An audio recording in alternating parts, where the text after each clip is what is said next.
Bonjour et bienvenue dans ma chaîne. Aujourd'hui, nous allons parler de la régiosélectivité des réactions d'élimination E2. Cette réaction se passe entre un halogénure d'alkyle et une base forte. Je vais d'abord commencer par un petit rappel de mécanisme, mais ici je vous recommande de regarder ma vidéo concernant le mécanisme des réactions d'élimination E2. Après, je vais donner deux exemples, une réaction où on obtient qu'un seul produit et une réaction où on obtient deux produits. Concernant le mécanisme, lorsqu'on a un halogénure d'alkyle, on peut distinguer entre deux carbones. Le carbone alpha, c'est le carbone tout de suite connecté aux halogènes, et le carbone bêta qui est connecté au carbone alpha.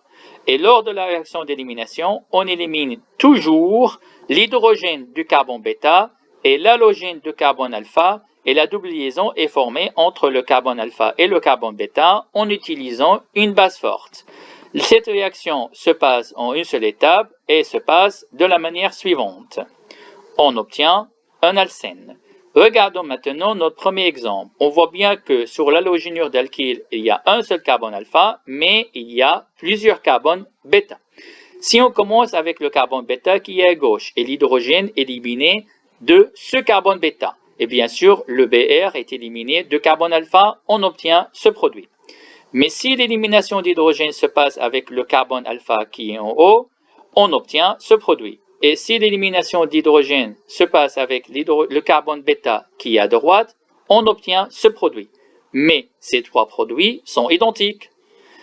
Pourquoi on obtient donc un seul produit? Parce que la molécule de départ est symétrique. Donc les trois groupes méthyl possèdent des hydrogènes, des atomes d'hydrogène qui sont équivalents.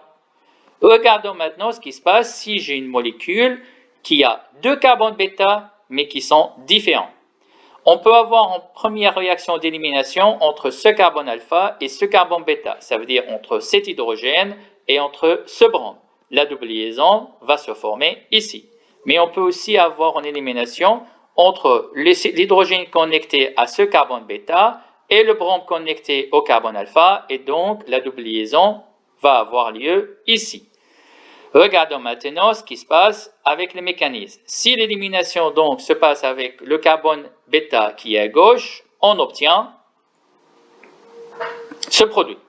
Mais si l'élimination se passe avec le carbone bêta qui est à droite, on obtient ce produit. La question qu'on va se poser maintenant, est-ce que ces deux produits-là sont obtenus avec des quantités égales ou est-ce qu'il y en a un qui est majoritaire et l'autre qui est minoritaire? Pour répondre à cette question-là, on va utiliser la règle de Zaitsev. La règle de Zaitsev dit que lorsqu'on a une double liaison, les doubles liaisons les plus stables sont les doubles liaisons les plus substituées. On regarde la double liaison qui est à gauche, on voit qu'elle est doublement substituée. Mais la double liaison à droite, elle est triplement substituée. Ça veut dire le produit qui est à droite va être le produit le plus stable, et lorsqu'en chimie organique, une réaction me donne un produit plus stable, c'est le produit qui va être le plus formé. Et donc, le produit à droite va être le produit majoritaire, et le produit à gauche est le produit minoritaire. J'espère que cette vidéo vous sera utile. Si vous avez des questions, n'hésitez pas à me les poser dans les commentaires. Bonne journée.